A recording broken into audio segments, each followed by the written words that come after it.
Welcome to The Daily. It's May 6th with Simon Borg. I'm Jason Segini. A lot to get to today. 4 games last night on Cinco de Mayo, Simon.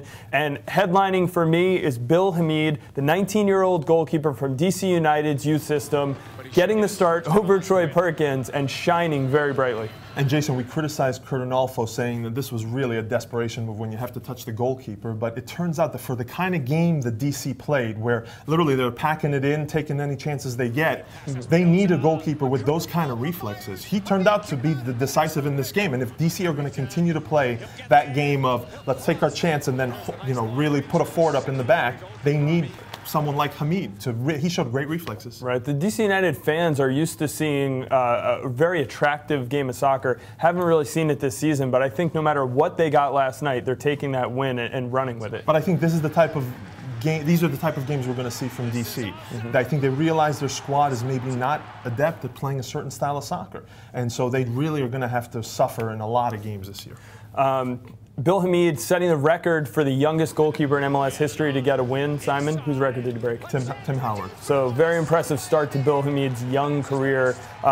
They're taking on Dallas this weekend. Dallas also getting their first win last night in a game that you wouldn't have predicted it after Dallas went down to 10 men. Yeah, all those games earlier in the season when you figure they should have come away with points. Here's the game, they're down 10 to 10 men and against a good Houston team, and they come away with the 3 points. Well deserved, by the way. Breck Shea, another fantastic game. And Dallas, it was the most entertaining game last night, and Dallas continues to play a great brand of soccer, and Hamid better be on his game against Dallas this weekend. Yeah, should mention Eddie Robinson going off with a knee injury did not look good for Houston. We'll hope to get some progress on that today. Also, Chivas up in New England, really just tearing apart New England. Almost sad to see the home fans having to watch that. While it's good for Chivas USA to continue to see them, there's a chemistry there that you feel, a sense of a team that's forming there. So credit to Martin Vasquez.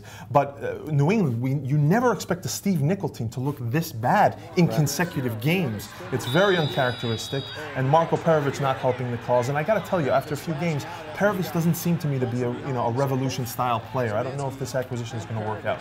Well, it's not going to work out this weekend for him because he was red-carded in the New England theme this season, it seems.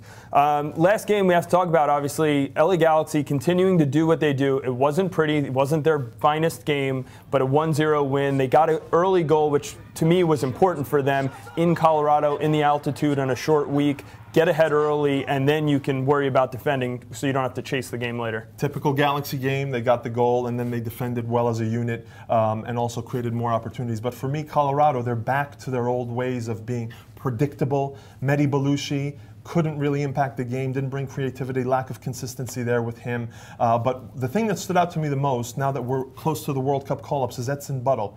And I think we see a game, and not that we're expecting him to score every game, but he had so many opportunities, and once again, you see him, there's certain chances that he gets where he doesn't react quick enough. And in the international game, there's no time. You have to move quicker, you have to make quicker decisions.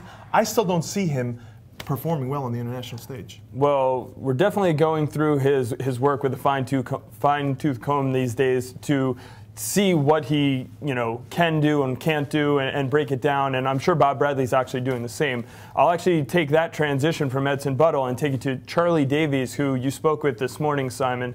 We'll have more for that later on the site, but give us a little sample of what you talked to him about. We talked to him before practice today, and we asked him the tough questions, Jason. We asked him, is it right for a player who doesn't have any games in him to be part of this 30-man camp? We asked him whether he will be fit. We asked him whether there are certain movements that he can't make, which it's being reported that that he's still in that recovery mode. So the answer's on the site. Okay, that'll be up later today. Also announced today, Manchester United coming to the U.S., coming to North America really, playing Celtic in Toronto, and then playing against Philadelphia Union and Kansas City Wizards, culminating in the All-Star game on July 28th. Yeah, the big difference in this Man U tour is that they finally, MLS and American soccer finally gets a crack at Manchester United. And all these Manchester United fans in the United States, MLS really has a chance to really stick it to them. You think the Philadelphia Union and Jack McInerney are going to... Maybe not the Union, but we can count on maybe Kansas City and then the All-Stars, hopefully, in Houston.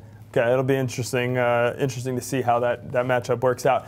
Last thing we want to tell you about today is next week we are sitting down with Commissioner Don Garber. All fan questions. Send us your questions to thedaily@mlssoccer.com. We'll probably remind you every day until then. But send us your questions. We're asking all fan questions next week to the Commissioner, Don Garber. Simon. No puff questions. All right, Simon, you and your stress ball, we're out for today. We'll see you tomorrow.